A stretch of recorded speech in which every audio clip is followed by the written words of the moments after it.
Questions కి ready. ఎక్కడి నుంచి మొదలు పెట్టమంటారు? అటు మైక్ ఇచ్చేసారా? ఓకే.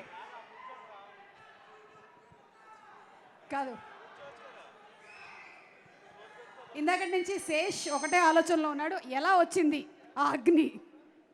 రైట్, ఆయన గూఢచారి కాబట్టి ఆయన అన్వేషణలో పడ్డాడు, ఈయన సీకర్ కాబట్టి ఈ అన్వేషణలో పడ్డారు. Okay, so let's have the first question please. Vishwak గారు,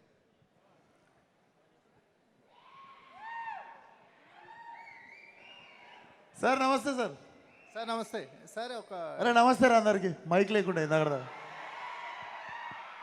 సార్ చెప్పండి సార్, ఒక సర్వైవల్ డ్రామాతో పాటు చాలా ఎమోషన్స్ కనిపిస్తున్నాయి. మీ టీం అందరూ కూడా ఒక సోల్ సర్చ్ పాయింట్ ఇందులో అంటే ఈ సినిమా జర్నీలో దొరికింది అంటున్నారు కదా. ఈ శంకర్ క్యారెక్టర్ ద్వారా మీ సోల్ సర్చింగ్ ఏమైనా జరిగిందా? డెఫినెట్లీ ఒక చాలా పెద్ద మాట ఉంది సార్ సినిమాలో. మీరు అడిగారు కాబట్టి చెప్తా. ఒక మాటలో చెప్పాలంటే మీరు అడిగిన సోల్ సర్చింగ్ అనే ఇది నాకు తెలిసి చాలామంది ఇప్పుడు మోడర్న్ టైంలో డీల్ చేస్తున్న థింగ్. అది సినిమాలో ఒక చాలా పెద్ద మాట ఉంటుంది, చాలా మంచి మాట. అండ్ ఆ మాట గురించే సినిమా. మనకేం జరిగిపోయిందో మన చేతిలో ఉండదు, కానీ జరిగిన దానికి మనం ఏం చేయాలో మాత్రం మన చేతిలో ఉంటుంది. సో దాని గురించే సినిమా. అండ్ ఆ మాటకి ఎంత పవర్ ఉన్నది అనేది మీరు సినిమాకి వచ్చి చూడాలి. అంటే ఫిజికల్గా కూడా ఈ సినిమా చాలా ఛాలెంజెస్ వచ్చింది అనిపించింది మీకు? ఇంకా అవన్నీ చెప్పినుండే సార్. అవి ఈరోజు హ్యాపీ థింగ్స్ గురించి మాట్లాడుకుందాం, కష్టాల గురించి ఎందుకు. అంటే ఒక చిన్న ఇన్స్పిరేషనల్గా ఉంటుంది కదా, అంటే ఇలాంటి సినిమాలు అంటే మళ్ళీ మళ్ళీ అటెంప్ట్ చేసే అవకాశం అంటే డెఫినెట్లీ సార్. నేను కూడా ఇప్పుడు జోష్లో మేము అందరం టీమ్గా చాలా రిస్కులు చేసినాము. But definitely it will show up on screen. నేను ఇప్పుడు ఇంకా ఎక్స్ట్రాగా నేను ఏ కష్టం గురించి చెప్పినా ఒక సీన్ లీక్ అయిపోతుంది. బికాజ్ ఎవ్రీ మీరు స్క్రీన్ మీద చూస్తున్నప్పుడు అర్థమవుతుంది. డైరెక్ట్ గ్రీన్ మ్యాట్లో చేసింది కాదు. Everything was shot in original location and it was blended in to CG. So definitely కష్టం చూస్తారు. మనం ఒకసారి పోస్ట్ రిలీజ్ మాట్లాడుకుందాం కష్టాల గురించి.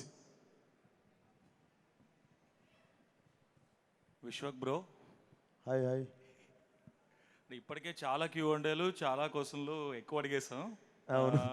మొన్న ఒకటి అడగడం మర్చిపోయా. ఏంటంటే you approach every role like a method actor కదా, ఆ స్కిన్ ఆఫ్ ద క్యారెక్టర్లోకి వెళ్ళాలని. అది మరి ఏంటి ఈ సినిమా కోసం ఎవరిని టచ్ చేయకుండా, ఎవరు మిమ్మల్ని టచ్ చేయకుండా యూ స్పెండ్ సమ్ టైమ్? నేను చాలా మెథడ్ యాక్టింగ్ చేసిన సార్. నేను లదాఖ్ వెళ్ళడానికి 9 రోజులు ఎయిర్పోర్ట్లో చేయాల్సి వచ్చింది. అది నేను 9 సార్లు వెళ్ళాల్సి వచ్చింది లదాఖ్. 9 సార్లు వాళ్ళు ల్యాండ్ చేయలేదు ఫ్లైట్. 9 సార్లు ఢిల్లీకి హైదరాబాద్కి వచ్చాను. సో ఆ గ్యాప్లో నేను ఒక్కనే ట్రావెల్ చేసిన సార్, ఎవరిని టచ్ చేయలేదు. ఆ గ్యాప్లోనే ప్రాక్టీస్ అయిపోయింది. మీరు అడిగిన క్వశ్చన్ నాకు అర్థమైంది, ఆన్సర్ ఇదే. యువి క్రియేషన్స్ విక్కీ గారికి పాస్ చేయలేదు.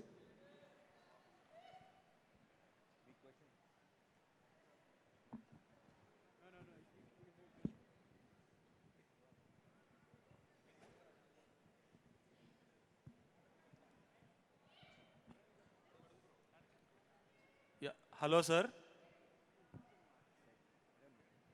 అడగండి.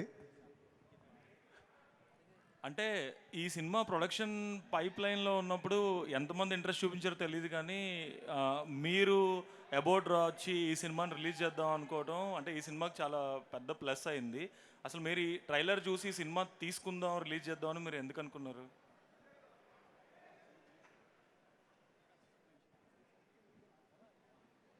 డైరెక్టర్స్ విజన్ చూసి. అరే పనిచేసే మైక్. డైరెక్టర్ విజన్ చూసి అని చెప్పారు.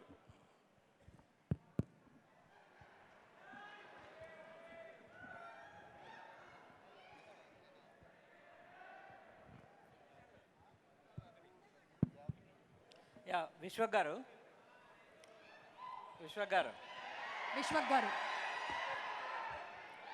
ఈయనను గుర్తుపెట్టుకోండి. ఈయన పిఆర్ఓ ముసుకేసుకొని తిరుగుతుంటాడు, కానీ నాకు ఫలక్నామా స్టోరీ ఇస్తుంటాడు అప్పుడప్పుడు. సడన్గా నా సినిమాలో డైలాగులు రాస్తా అంటాడు. ఇంకో రోజు వచ్చేమో కల్ట్ సినిమాలో యాక్టింగ్ చేస్తూ అంటాడు. Multi talented. అడగండి. ఇప్పుడు మామూలుగా గామి కానివాడు మోక్షగామి కాడు అంటారు. ఏంటండి గామి కానివాడు మోక్షగామి అవుతాడా? మోక్షగామి కాడు. ఓకే. సో ఆ పరంగా అంటే ఇలాంటి క్యారెక్టర్స్ చేయాలంటే కొంత ఏజ్ వచ్చిన తర్వాతనో, అంటే ఇప్పుడు బాలకృష్ణ గారు లాంటి వాళ్ళు చాలా సినిమాలు చేసిన తర్వాత అఖండ లాంటి సినిమా చేశారు. మీకు ఒక ఎర్లీ ఏజ్లో, అది కూడా చాలా చిన్న వయసులో ఈ క్యారెక్టర్ రావడం, ఈ క్యారెక్టర్ పర్సనల్గా మీకేం నేర్పింది? అంటే జీవితం గురించి కానీ లైఫ్ ఫిలాసఫీ కానీ దీని నుంచి మీరు ఏం నేర్చుకున్నారు గామి నుంచి? నేర్చుకుంది ఒకటే సార్, చాలా మంది చెప్పిన మాటనే, never give up. Basically life ఎక్కడ ఆగిపోదు, మనం ఆగిపోయింది అనుకొని ఏదో ఫీల్ అవుతుంటాం, కానీ ప్రతిసారి రీస్టార్ట్ చేయడానికి to come over again and to not give up మనకు 1000 రీజన్స్ ఉంటాయి, మనం ఎత్తుక్కోము అంతే. సో యా, అండ్ అది మా డైరెక్టర్ నుండి చూసినా కూడా మీకు అర్థమవుతుంది, ఒకటే పట్టుదల 9 సంవత్సరాలు ఒక సినిమాని పట్టుకోవడంలో. యా. డైరెక్టర్ విద్యాధర్.